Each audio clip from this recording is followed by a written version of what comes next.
Good morning, and welcome to the 2023 Currier Lecture Series. As I mentioned to you at Monday's assembly, we have a special guest here today, and with much appreciation this is Phil Currier, for whom the series was named, and we have his family here, so welcome back to CA, you guys.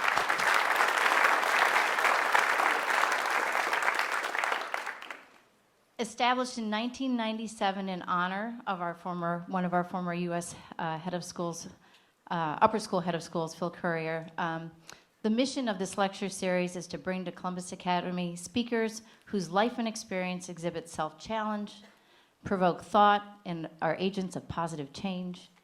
And these qualities shared with Columbus Academy community will stimulate dialogue, challenge our students to quest for the best, and strengthen and enrich Columbus Academy. Our speaker today is Mark Daubenmier, a former upper school faculty member, so I know many people in here are very excited to reconnect. After leaving CA in 2012, Mark Daubenmier became the director of Kenya Kids Can, an organization that provides lunches and computer classes to students in Kenya.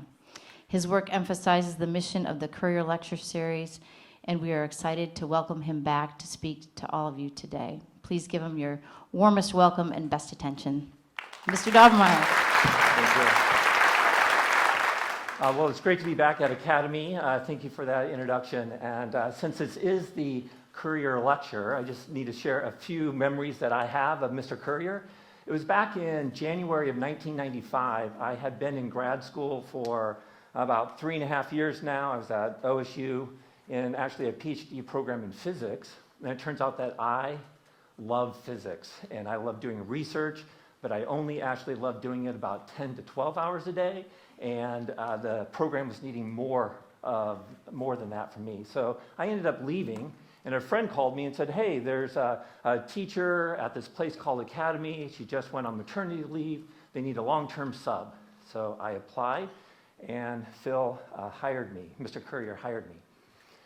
So fast forward about a month. I thought things were going well. So fast forward about a month, and we had an assembly like this, and when it got over, all the students were standing up and walking out, and Phil was sitting right here in the front row, and he looks back and he motions me to come forward to sit me down, and he said, Mr. Daubenmier, I received a petition from students, from some of your geometry students today. I'm like, oh, really? What was that about? He said, well, it's a petition to get you fired. Like, okay, so why do my geometry students want me to get fired? He says, it seems like you have banned calculators in the geometry classroom. And I had, okay, but just let me explain, because a week earlier, this is geometry, right? We're working on the board, doing Pythagorean theorem, classic 3, 4, 5 right triangle. So you work through and you get down to the end and you have to take the square root of 25. So I'm looking out the class and I say, hey, what's the square root of 25? And a couple students reached into their book bags to pull out their calculators. And it's like, I was new, I didn't know the Viking way, but I was pretty sure it wasn't to use a calculator to take the square root of 25. So I'm like, that's it, this is an emotional crutch, no more calculators. I'm not saying it was the best call, but Mr. Currier said, okay, that's fine, and he let me stay. So I'm thankful to him for that. Fast forward another month or two, I'm walking through the high school, walking through the lobby towards those glass doors, ready to head upstairs. It was after school, and I saw Phil Currier and a guy named Gary Williams, the college counselor at the time, walk up to each other and embrace. I didn't know what was going on. I didn't know that he had cancer. I didn't know, okay? But I could tell two things in that moment. Something serious was going on, and that these two men cared deeply for each other. And I thought, I hope someday I get to work at a place like this where coworkers care so deeply for each other. Fast forward a couple more months, I get called into the headmaster's office. The headmaster at the time, Chip McKelkin, for those of you who've been around for a while, sat me down, told me lots of good things. You're doing a great job, you're a great teacher, you have lots of potential, all this type of stuff. But he also said, we have certain goals that we're pursuing here, and you don't fit in those goals, so you're not going to get hired for our math position next year. However, I called around for you. Wellington is hiring a math teacher. You should go apply at Wellington. So I was like, okay. I mean, I'm just a substitute teacher, right? So I'm like, okay. So I went to Wellington, spent the day there, and nothing against Wellington, but at the end of the day, I thought, I think I'd rather work at Academy. So I came back the next afternoon, and I walked into this office right here, and I said, Phil, I know there's an opening next year, and I know I'm not going to get the job because the headmaster himself has told me you're not getting the job. But I would at least like the opportunity to apply. So he laughed and said, okay, come on, let's go. So we walked outside, sat on the half wall in the senior quad, and Phil Currier interviewed me for the math position. And think about this. This is deep into second semester, right? This is he does, cancer was taking a hold of his body at that time. I was a substitute teacher, and he treated me with the utmost dignity and respect, and I thank Phil for that. A couple weeks later, I get called back into the headmaster's office, and the headmaster offered me a job, and I thank Phil for that. So that job started the next, 18, 19 years of my life at this place, which is a long time to give of your life to a single institution. And I'm here today to tell you it was worth it. And it was worth it on several different levels. It was worth it because I got to be a part of that community of coworkers that cared deeply for each other. And so, that was great. I got to work with a tremendous number of absolutely outstanding students just like you. I mean, students like, is Mr. Halsey here? So Mr. Halsey, who you may know, I had him in class and his wife. These are the type of students who then go off and, when they decide to get married, they call their high school teacher and say, hey, can you come stand up and speak at our wedding, right? So lots of fabulous. But more relevant to today is not only how great the people were. While I was at Academy, I had dozens of what I call defining moments. Moments where I learned a lesson, okay, that I still carry with me today, and it's shaped who I am. I could spend this whole time talking about those defining moments, but I'll tell you just one. It happened at an earlier Currier lecture. Dr. Paul Farmer came to speak at Columbus Academy as part of the Currier lecture series. He was more popular than I was, so we didn't hold it here. We had to have it in the gym, to make room for more people.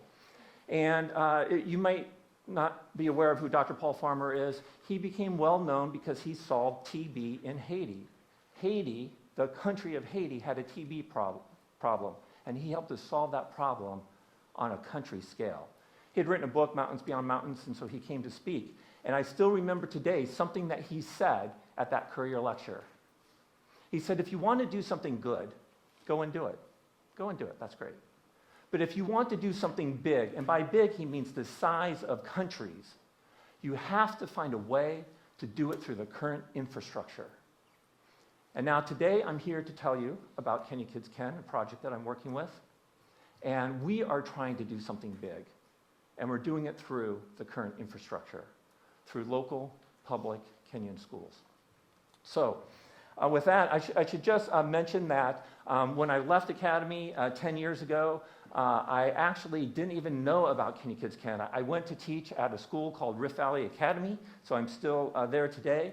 And Rift Valley Academy, I'll call it RVA, you can kind of think of it as the Worthington Christian of Kenya. So I went to teach at this school in Kenya, and it would kind of be like Worthington Christian if Worthington Christian was a boarding school, and if Worthington Christian was in a town like this, Kajabi, Kenya, this is where we are, instead of Worthington, Ohio. Yes, that's Mr. Alexio on the right, and this photo was taken by Mr. Fahrenkopf when those two came to visit me, which if you wonder what Academy teachers look like, when they're not happy because they're in class teaching you, they look like this. So it was great having them to come to visit. So RVA, I'm going to call my day job, okay? So that's what occupies a lot of my time is teaching at this school. But today, I'm not here to talk to you about my day job. I'm here to talk to you about another project called Kenya Kids Can. So Kenya Kids Can, you see our tagline is feeding and teaching the world changers of tomorrow. Feeding and teaching the world changers of tomorrow. And we're going to spend some time unpacking exactly what that looks like. So I want to start by saying we are working through local public schools, rural public schools, but I don't want to give you the wrong impression of the country of Kenya. Kenya has some really nice schools.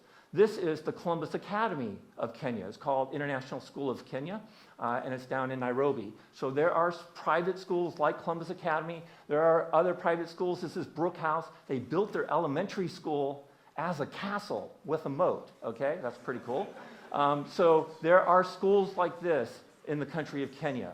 If we step out of the capital city and go to a mid-sized town and look not at a private school but a public school, then you see schools like this. This is Milimani. It's in a town close to me called Naivasha.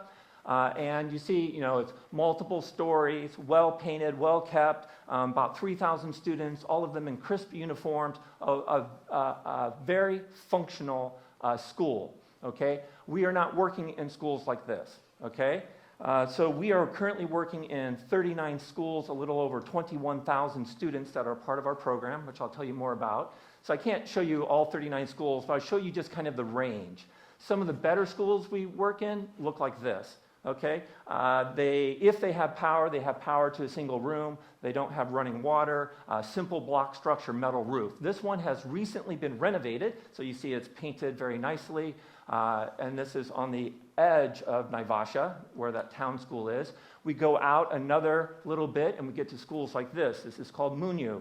This is what schools look like when they haven't been renovated, simple block structures. You go a little bit further away from town. Now you're out on the floor of the Rift Valley and you get schools like this. This is Katet, simple metal structure, metal walls, metal roof. What do you call it here? Corrugated steel, corrugated tin, I don't know what you call it here. And then dirt floors, wood benches on the inside. Go out a little bit further, and now we have this school in Pewitt. In Pewitt, some wood classrooms, metal classroom. They're working on the first block building. So these are the type of schools that we are doing the thing that we're doing in, which we'll be talking about. Now, I want to point out that every country has issues, right? America has issues.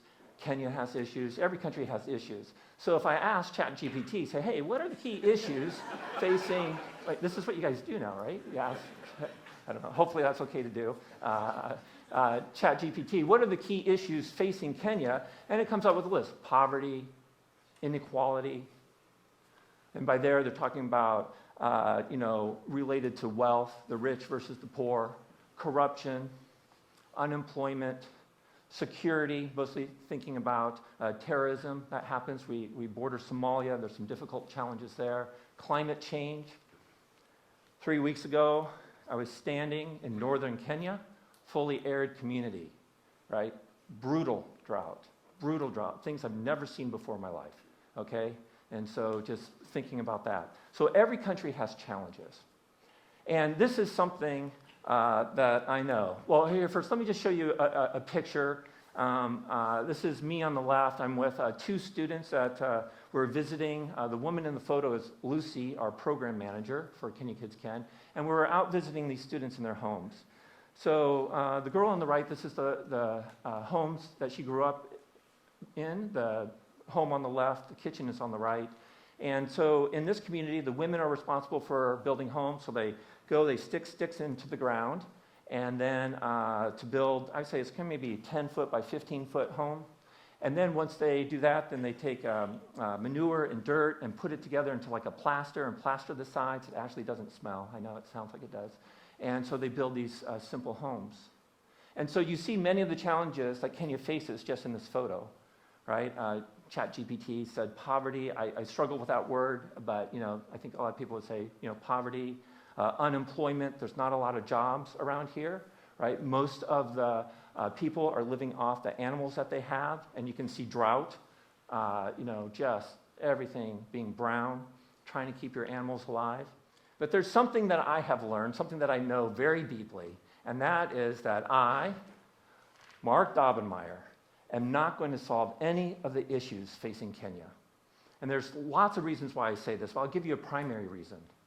I'm not Kenyan, right? I don't know what it's like to grow up without electricity, without running water, in search of food, trying to survive. I don't really understand what that looks like, so I don't think that I'm best suited to come up with a solution for some of the challenges facing Kenya.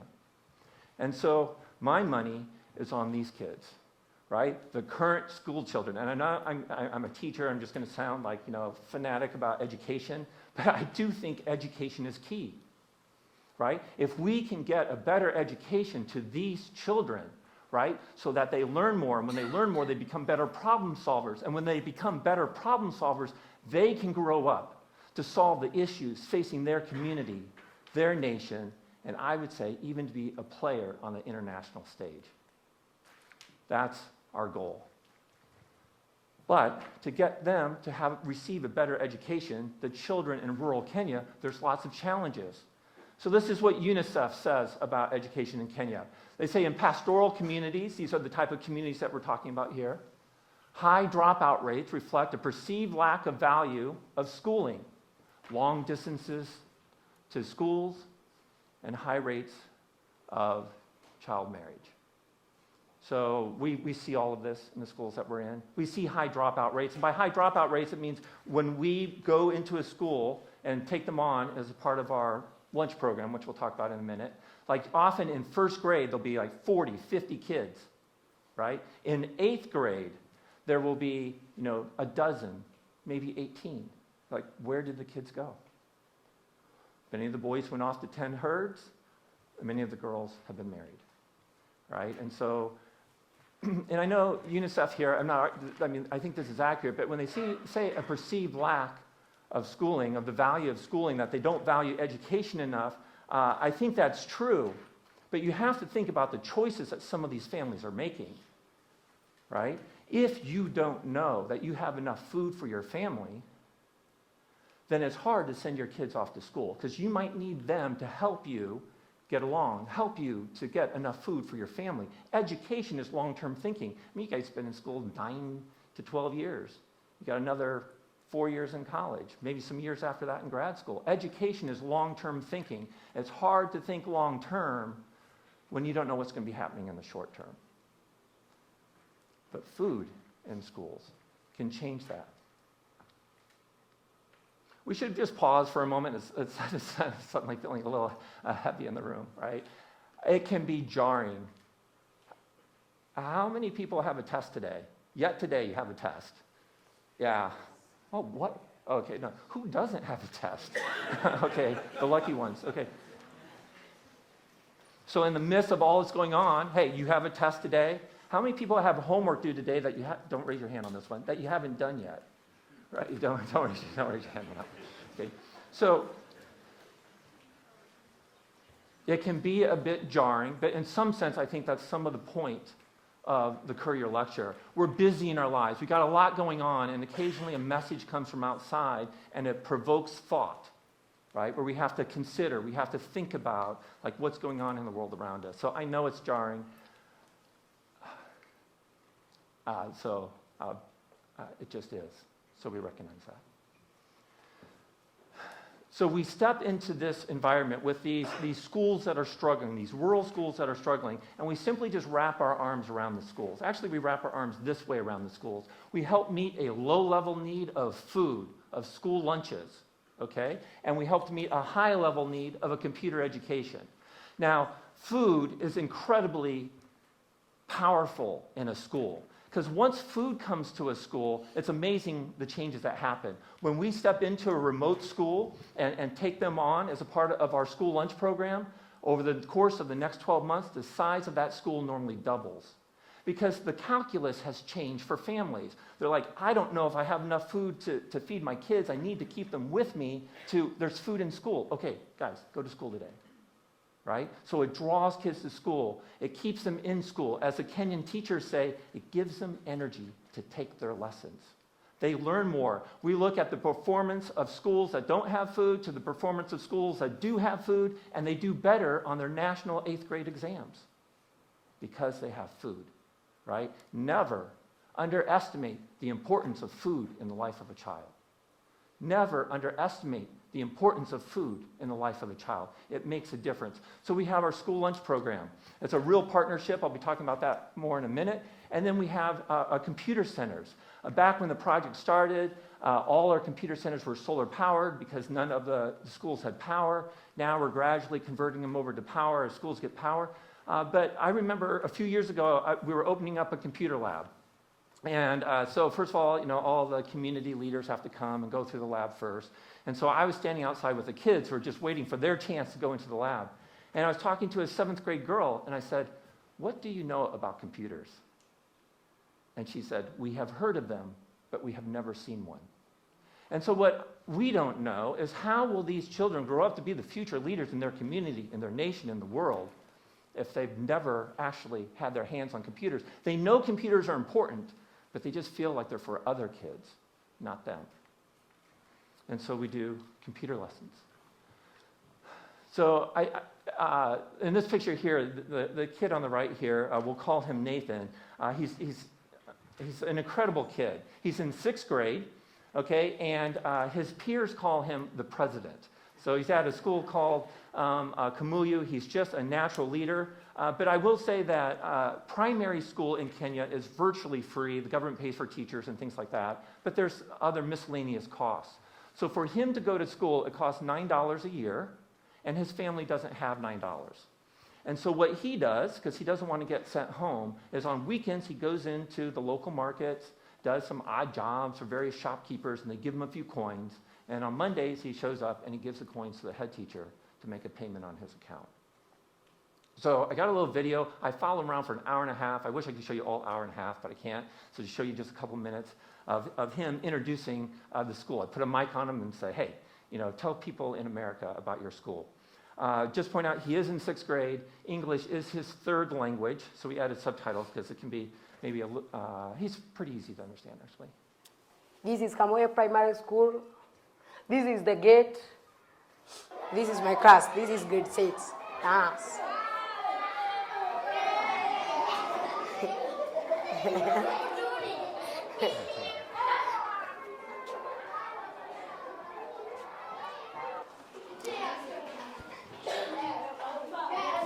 This is your desk? Yeah. Yeah. I can tell you a capital city. Yeah. Yeah. Nairobi. Kenya, Nairobi. Ethiopia, Addis Ababa. This is a computer lab. It's your computer lab? Yeah. Ah.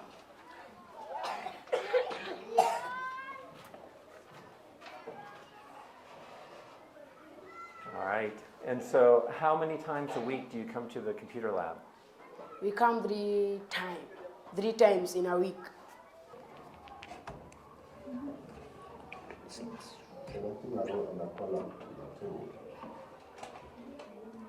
This is the kitchen, yeah? Yeah. So where the githeri gets cooked. Yeah. Yeah, yeah. Can we see inside? We put here firewood, and this firewood, so githeri can get radiation, so can be boiled to be cooked. And how do you like the githeri? I like githeri because we can pass the exam. If you don't have the githeri, we can go home with hungry. Yeah. So you think the githeri helps you to pass your exams? Yeah. Yeah? I say thank you to donate together. God bless who give us githeri. This is Kamoyo Hill. The home is near the Kamoyo Hill. Your home is near Kamuyu Hill? Yeah. And this road, I don't like it because we find the buffalo sleeping there. I don't like buffaloes. They take you up and down, then up and down. If you go like 3 times, you have dead. Yeah. Yeah, it's probably good not to take that road. Yeah. Yesterday, buffalo was come. Yes. They come and put this in down, this. Yeah. Yes, the fence. The fence? Yes. Do any other animals come in, or just the buffalo? We have many animals. We have zebras, giraffe, gazelle. And do those other animals, do they come onto the school grounds Yes. here? We have many roads there. Yeah. And so So the animals. She come and eat this grass. Oh, they come and they eat the grass. Yes. This is the toilet. I see one door here. Yeah. Can I look at the door? The buffalo come and do like this. Ah, the buffalo broke it. Yeah. She wants to look person in this toilet. I can't imagine being in an outhouse and having a buffalo coming wanting to see me inside. So it's a different life. But I mean, this kid is just phenomenal. So you got to see some aspects of our program there. We're going to take just a little bit deeper of a look at the school lunch program. So our school lunch program is a partnership. It's a partnership with local communities to help them serve lunch to their children. And so by partnership, I mean that the community actually does almost everything. You saw the kitchen at Kamuyu. Here's another kitchen at a school called Olintoko. So the community builds the kitchen. They buy the pot. They hire the cook. They get the fuel. Here it sticks. They get the fuel to cook the kathiri. They get the water. These are all challenging things that it would be really hard for us at Kenny Kids Can to pull off. The community does all of that, but they get stuck on one thing. The thing they get stuck on is they can't afford to buy the food. So that's where we come in. We purchase food and we deliver it to the community. And so by working together, we're able to do something that neither one of us can do apart. So it's just a wonderful partnership. As I mentioned, the school provides the fuel for the fire. In town schools, maybe it comes by, or somewhat town schools, it comes by donkey cart. In other schools, the kids go and they pick up a stick on the way to school and they come and they bring it for the fire. The school gets water. So on the left, they collect water from the roofs, and that will last them for several months of the year. But eventually that water will run out. Then maybe they get it by donkey cart, or maybe on the right, you see there's all these jugs where the school said, hey, we're out of water, so tomorrow find a jug, and wherever your family can find water, bring water to school in order to cook lunch. And so, but they're tough issues, but they're issues that the community can do. So what do? We deliver food. So we deliver food about every 6 to 7 weeks, 70 tons at a time. So lots of trucks go out taking food to schools. It's a big deal when food comes to schools. You see our truck rolls in, kids come out of their classrooms to watch the food being delivered because they know how important it is to them. All right, and so food gets delivered in 90 kg or 200-pound bags. There's lots of challenges. Sometimes road gets severed, and so our trucks can't get through. So here we rolled into a nearby town. We still had 8 bags to get out to some school, so we hired 8 motorcycles. Each motorcycle puts a bag on the back, to get it out through the place where the trucks can't go. So here's some guy zipping across to take it out to a school. And of course, there's not only that, sometimes there does rain, and it's not drought. When the trucks are out, we're not on paved roads. The trucks sink. When a truck sinks, you have to unload all of the weight off the truck, and then you dig the truck out, then you move it about 10, 15 yards, then you reload the truck, and you set on your way again. Of course, the truck may sink again. Every time it sinks, it's about a 3-hour delay to unload, dig out, and go again. So I'd just like to say it's a lot of effort, right? But why? Is it worth the effort? So that this moment can happen now about 21,000 times a day. A simple scoop of corn and beans can be delivered to a child. And that food draws them to school, gives them energy to take their lessons, helps them to learn more, helps them to become better problem solvers so that they can solve the issues facing their community. And once again, as Dr. Paul Farmer says, if you want to do something big, do it through the current infrastructure. We are working through the current infrastructure. And because of that, the cost to provide lunch for the entire year for one child is $20. $20 for the entire year. And it's because we're working through the infrastructure. Here's just a couple other photos of food being served in other schools.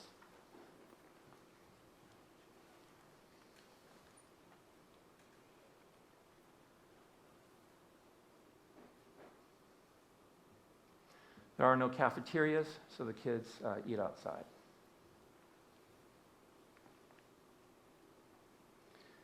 You might wonder, right? Like it'd be very hard for me to eat a cup of Gatheri every school day. But the kids like it. We're going to jump back to Kamuyu and listen to some of Nathan's friends talk about the food. How is the Gatheri today? Is it good? It's so sweet. It's so sweet? Yeah. As sweet as her honey. As sweet as honey, huh? Yeah. Yeah. We often don't think about corn and beans being as sweet as honey. We prefer ours to come to us as corn syrup, right? But we have our own addiction. So, yeah, but it's sweet. So just 2 slides here on the computer program. We have 19 computer centers. We take 20-foot shipping containers, convert them into a computer lab. Often the school wants it like here in the smack dab center of their courtyard because they're so proud of it. You step inside this lab in the simple, bench down either side, and the school adjusts their school day to send kids through the computer lab. Students know this is a really big deal, right? That computers have come to their school. They know it's an important tool, and now they too can have access. They know it's a big deal. They love the hands-on learning. So we're going to shift just a bit here. And, earlier I showed a picture of me out visiting some students in their homes, and you saw, the stick building and the plaster building, and the stick building was the kitchen. So I want to tell you a little bit about the girl standing in the doorway of the kitchen. On her right is her sister. I'm not going to talk about her sister or the other girl who's partially cut off.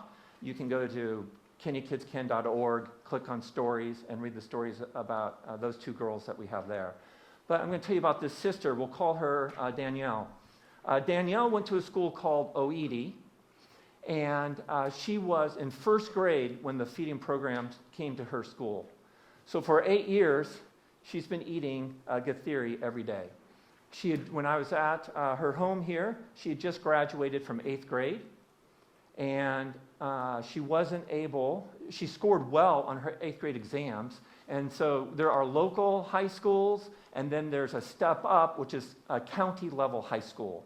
And she scored well enough on her 8th grade exams that she qualified to go to a county level high school. But they did not have the funding to do that. So Lucy, our program manager, brokered a deal with her father. So Maasai men often have multiple wives, and so her mom is a first wife, and so the father has now moved on, is living somewhere else with one of his later wives. But Lucy got into contact with him and brokered the same deal for Danielle that we've brokered for the sister. That if we sponsor her to go to high school, right, then the father will bless that, and she doesn't have to get married. So I just want to remind you where she came from. This is her school. It's called Oedi. Simple metal structure out in the middle of nowhere. This is what the classrooms look like. There's no power, wooden benches. This is what the food program looks like at Oedi. Cooking outside under a tree with sticks for firewood. One of the reasons why Danielle remembers so well when food came to the school, because not only did she start eating lunch every day, this is her mom. Her mom got hired as the cook at the school. And so her mom then had a source of income.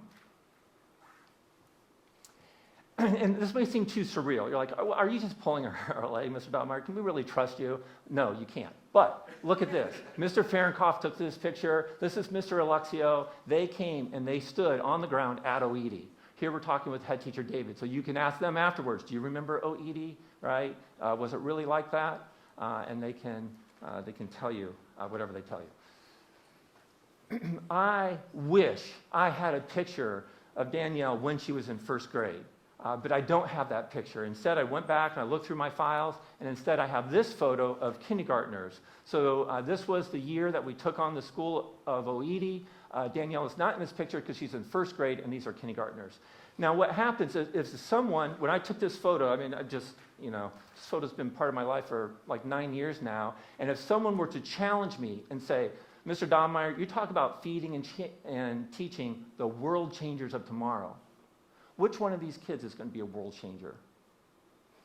Right? I mean, who's going to make it through Oedi okay, which only has a couple government teachers and has other people from the community teaching, not go off to tend sheep, not get married, score well enough to go to a county level high school and actually make it there, to have a chance at being a world leader. I'm ashamed to say that. I say, okay, maybe not OED, but we have some other schools that have more government teachers, maybe those schools. I myself wasn't a firm believer. Right? What do? You say, well, I vote for the kid with one shoe. I think, I don't know. Like, it seems too big of a jump. And yet, here she is. 233 girls in her freshman class. How many are Maasai? Her. Only one. So she's the only mom who shows up dressed like this. You can imagine you showing up at Academy with your mom dressed like this. Like, everybody knows that she's Maasai. Everybody knows that she's the only one. 233 girls in this boarding school. And the question is, can she make it? Can she make it? This is her report card from the end of her first year. Number 1 out of 233. Now, what I would say is you're looking, her mean grade is a B. Like, I want to be number 1 at Academy with a B average, right? But the grading scales are different. And I don't know what she's going to do. Like, I don't know. She is Kenyan, but she's living in a totally different culture now than what she grew up in. She may go back to her community and be there, and that's wonderful. She'll be smart and educated and be a great leader there, or she may continue on. I don't know what she'll do. But what I do know is now, when I say feeding and teaching the world changes tomorrow, I actually believe it, right? It is possible. Food does make a difference. We can intervene with a few people's lives and help get them to the next level. And where are sophomores? Where are sophomores here? Okay? She's a sophomore now. Someday, some of you may sit down, right? Do something on the international scale. Sit down at a table where important decisions are being made with people from other nations. And maybe Danielle will be there, right? Hopefully she will. Now, what's the takeaway for us today? So the takeaway for us today, I need to tell you just quickly how this project got started. I didn't start this project. There was a guy who came before me. His name was Steve Pfeiffer. He was working, he had a day job at RVA, the school as well. And one day he went out to visit the local schools. He went out to visit the local schools, and he showed up at a school, the tin school, dirt floor type school. He walks in, there's lots of kids in the classroom, and a couple of them are laying on the ground. And so he asked the teacher, why are these children laying on the ground? And the teacher said, because it's Thursday. It's like, okay, why do children lay on the ground on Thursday? And she looked at him, she's like, there's a drought going on right now. So the relief trucks came through on the weekend, all the kids ate. And so Monday, Tuesday, Wednesday, we made them sit up. But some of the kids haven't had much food since then. So if they feel faint, we let them lay down. And for Steve Pfeiffer, that was a defining moment. At Academy, I had lots of defining moments. There's different categories of defining moments. This was the type of defining moment where you realize on a deep level, the world is not as it should be. The world is not as it should be. And you guys are being trained to be leaders, right? Lots of different definitions from leadership, depending on what aspect you're talking about. But I think one definition I like at this moment, is that one of the things that is different about a leader is that they take action, right? It may not be for kids in Kenya, it may be for something else, but when you see something, you actually take action. Steve made a commitment to himself that day. The commitment was, Steve, don't make peace with hungry children. Don't make peace with hungry children. And he started taking a few bags of food to that school. And it's grown over time. Steve has now left, and he passed the baton to me. And what started off at one school grew to 2, which is currently at 39 schools. Okay? And we are committed to not making peace with hungry children. So I think the takeaway for you guys today, I would say it this way. I would say, stand with others. See, stand is an action, right? And what I'm saying is part of leadership is taking action. Stand, and not necessarily for others, but with others to come alongside other people. And by others, I'm not talking about like others in this room, right? I'm talking about others who the world is passing by, others who the world doesn't notice, others who don't have as much ability to impact their future as we do, right? We should stand with others. And here's part of the beauty of it.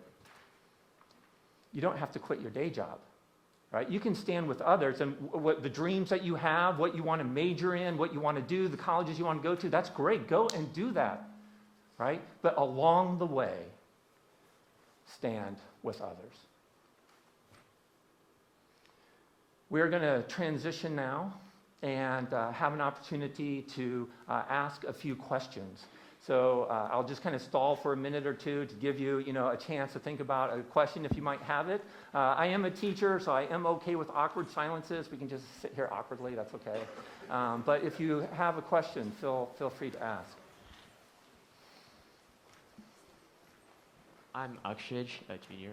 Yeah. And my question is, how's your transition to Kenya, and how did it feel, and maybe a few experiences? Yeah, so like going back and forth from here to Kenya. I feel like one of the great things about living somewhere else, decidedly different, is you realize there's pros and cons of every place. So some people say, well, what do you like better, Kenya or America? I'm like, well, I like this about Kenya, I like this about America, right? And so, so both are great. There have been some hard things about it, getting used to, just being a cultural klutz at everything you do. I was maybe a little klutzy here in America, and so I'm worse in Kenya. But normally I haven't thought that much about going back and forth transition-wise, except this last time. And I think it was just because the drought's so bad there, and then come here. And so sometimes the transition weighs on you some. But it's the jarring, right? And it's how life is. Hi, I'm Samantha. I'm a junior. Why did you decide to do the program in Kenya, go teach in Kenya? Why Kenya? Yeah, so there's lots, and so I think what happens is just like what I'm saying to all of you is along the way, right? Stand with others. So a lot of times the other people that you're helping are people that are along your way. I was in Kenya. The needs in Kenya are great. I would imagine that there are probably the needs are greater in some other countries. I just don't live in those other countries. And so we look around at where we are and say, okay, oh look, here's something that I can do that fits into the life that I'm living that I can work on. So it's really just because I was there. And it's hard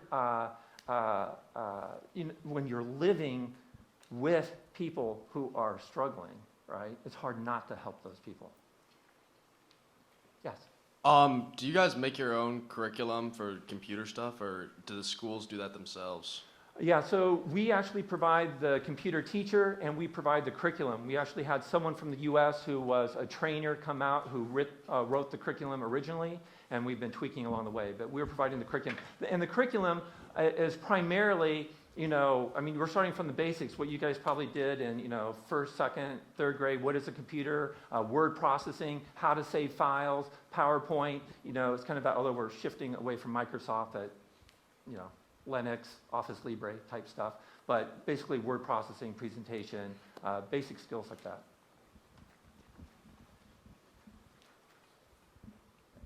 My name's Henry. I'm a junior. So back in the day, when you were sitting in this theater, and you were watching that Currier lecture from Dr. Farmer, Yeah. Did you imagine that one day you'd be sitting up there or standing up there giving a Currier lecture? And what if hypothetically you'd thought about it back then? What did you think you'd be talking about? Did you think you would end up here? Absolutely not. Absolutely. Once again, I went to Kenya, right? And I didn't even know about Kenya Kids Ken when I went. And so I had no idea whatsoever. What he said made a lot of sense to me. And so maybe some of those defining moments that you have now won't even come back to you when it applies. You say, what would I think I'd be talking about? I just never actually thought about it. So I wish I could give a better answer. What is the long-term outlook of your program there? If everything goes according to plan, what do you think Kenya looks like, those Kenyan schools, in 20 years? So it's interesting. It's hard to say what they'll look like in 20 years, but when I go back and look at the schools that came into our program, 20 years ago and look at where they are today, the schools gradually get better. So some of those brick and those block schools that look a little bit nicer, they were the tin schools 10 years ago, right? And now the tin schools now, they build a building, so gradually over time they get a little bit better and better. But I think that the biggest thing that we're gunning for, right, is a better education for students so that they can make better decisions for their communities, so that their communities become more thriving, right? But the schools gradually do get better over time, which is fantastic to see. Hi, I'm Nina. How did you get started with this volunteering? What motivated you to do this, and how did you expand into that and actually make a change? Yeah, so I was at the school, RVA, and I just teaching, I'm in my first year, just doing my thing. And this guy, Steve Pfeiffer, who started the project, he had a family emergency, and he had to pick up his family and move back to the U.S. And so on his way out the door, he's like, oh, there's some projects in the valley if somebody wants to do it. And I was too new to know that you shouldn't take it on because it's a really big deal. So I don't know, what is it? And he's like, come see. So he took me out to his school. So over lunch, I'm at this school, beautiful school, right? Over lunch, I run out, I stand in one of these classrooms. Then I drive back to school, and it was in my plush, overhead projector, laptop school, and I just cried. Just like, how can I not get involved? Do you want to get him? Is it a nonprofit? Sorry, I'm over here. Oh, hi. I'm Maddie. Is it a nonprofit Yeah, or so- based on donations? We are a project that is under the umbrella of a larger nonprofit called Africa Inland Mission. So, yeah, that's our parent organization. Hi, I'm Troy. I'm a senior. Where do you guys source your food from, and why do you choose, I think, Geeth Good theory. specifically? Yeah. So we source our food. We have a network of about 12 suppliers, okay, that we work with, and every delivery they bid, and we will work with 3 to 4 suppliers. Those suppliers are normally not buying the maize at market because there's already a middleman. So what suppliers do is they go out and they develop relationships with all these local farmers. And so when we call and say, okay, what's your bid? They're calling all the local farmers they know and say, how many bags do you have? Oh, you have 10 bags. Okay, you got 3 bags. And so they're looking around to find if they can patch together, the 100, 150 bags that they would need, and then they are giving us quotes. So it's all sourced from within country. And we choose Currier because the World Food Program is often serving a mixture of maize and beans. You get both your carbohydrates and some proteins. It's not a complete diet by any means. Some schools will actually have small gardens, and they will grow sukuma wiki, which is kale. They'll grow kale, and add some other things. But they can only do it maybe once every 10 to 20 days, get enough to cut. But we choose it because it's a local food. It's well understood. And because of the carbohydrate protein combo. Okay, I think we've got time for one more question. Mr. Daubenmier, Mr. Compton, I remember. longtime fan, first-time caller. Yeah. So when these kids go through the computer program, they may go on to the county high school. Are they then looking to go to Nairobi or a larger town, or are they able to come back and work in the local community, or kind of in the 20 years, what's been the experience of where those kids wind up? Right. So for the kids who transition to high school, right, they're better prepared because high schools have computers. Some of them continue on. We have, like one of our former students came back to his local area and is running the only computer-aided design shirt printing business in the town. So, he really, he enjoyed that. Some of the teachers that we employ, and our computer teachers, came through our program. They came through our program, they went to high school, went to college, and then they come back to us because they want to be back in the local community teaching there. So there's a variety of things. All right. All right. Wow, upper school. I think we've had an amazing, enriching morning. Let's give him a round of applause.